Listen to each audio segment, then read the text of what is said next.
আমরা সৃষ্টি জীবের প্রতি ইনসাফ করব, জুলুম করব না। আরো একটি বর্ণনা আছে, একটি পিপাসার্ত কুকুর পানির পিপাসায় কাতরাচ্ছিল। ইন দি মিন টাইম একজন ব্যক্তি তার চামড়ার মোজা কূপের মধ্যে ফেলে ওই চামড়ার মোজায় করে পানি উত্তোলন করে একটা তৃষ্ণার্ত কুকুরকে পান করানোর কারণে ওই ব্যক্তির ব্যাপারে জান্নাতে যাওয়ার ফয়সালা এসেছে। সুবহানাল্লাহ। জুলুম হচ্ছে যার যা প্রাপ্য তাকে সেই প্রাপ্য থেকে বঞ্চিত করা, তাকে সেই প্রাপ্য না দেওয়া।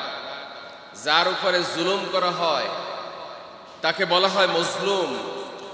আর মজলুম ব্যক্তির দোয়া এবং বদদোয়া দুইটাই আল্লাহর কাছে কবুল হয়ে যায়। সুবহানাল্লাহ কবেন না? মজলুম ব্যক্তি যদি দোয়া করে সেটাও কবুল হয়ে যায়, যদি সে বদদোয়া করে সেটাও কবুল হয়ে যায়। কারো অধিকার হনন করা, বিনা কারণে কাউকে অত্যাচার করা, নির্যাতন করা, কারো মর্যাদা হানি করা এবং দুর্বলদের উপরে যারা সবল তাদের উপরে শক্তি প্রয়োগ করা, ক্ষমতা প্রয়োগ করা, এগুলোই হচ্ছে জুলুম এবং অন্যায়। ইনজাস্টিস, অন্যায়ভাবে অন্যের সম্পদ দখল করা। আছে না নাই? জোরে বলেন, আছে না নাই? অনেকের জমি প্রভাব প্রতিপত্তি দিয়ে দখল করে নিয়েছে, উদ্ধার করা যাচ্ছে না।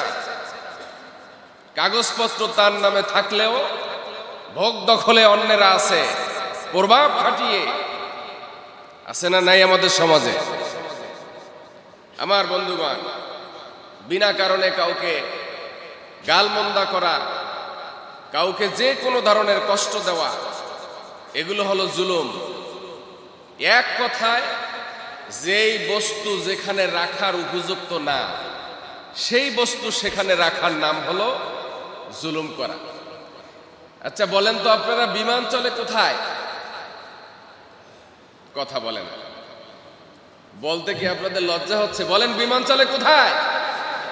আকাশে। এখন যদি সেই বিমানকে রাস্তায় চালানো হয় তাহলে বিমানের উপরে কি করা হবে? জুলুম করা হবে। এইভাবে নৌকা চলে পানিতে, নৌকাকে যদি কেউ রাস্তায় চালাইতে চায় তাহলে নৌকার উপরে কি হবে? জুলুম হবে। এইটা হলো জুলুম, মানে যেটা প্রাপ্য তাকে সেইটা পৌঁছে দেওয়া, আর যেটা প্রাপ্য তাকে সেইটা পৌঁছে না দেওয়ার নাম কি? জুলুম, অন্যায়, অবিচার। পবিত্র কোরআনে জুলুমের ব্যাপক বর্ণনা আছে। সূরা আলে ইমরানের 108 নম্বর আয়াতে আল্লাহ রাব্বুল আলামিন বলেছেন, ওয়ামাল্লাহু ইউরিদু যুলমাল লিল আলামিন। আল্লাহ নিজে বিশ্বজাহানের কারো প্রতি বিন্দু পরিমাণ জুলুম করেন না। আল্লাহ যা করেন সব জাস্টিস করেন, তার বেলায় কোনো ইনজাস্টিস নাই। সূরা নিসার 40 নম্বর আয়াতে আল্লাহ সুবহানাহু ওয়া তাআলা বলেছেন, ইন্নাল্লাহা লা ইয়াজলিমু মিসকালা যাররাহ ওয়া ইন তাকু হাসানাতুন ইউদাইফুহা ওয়া ইউতি মিন লাদুনহু আজরান আযীমা। নিশ্চয়ই আল্লাহ নিজে অনুপরিমাণ জুলুম করেন না, আর কোন পুণ্য কাজ যদি আল্লাহর বান্দারা করে তাহলে আল্লাহ তার সওয়াব বহুগুণ বৃদ্ধি করে দেন এবং আল্লাহ তার কাছ থেকে এই ভালো কাজের জন্য পুরস্কার প্রদান করেন। আত্মাকোয়া চ্যানেল, সত্যের সন্ধানে।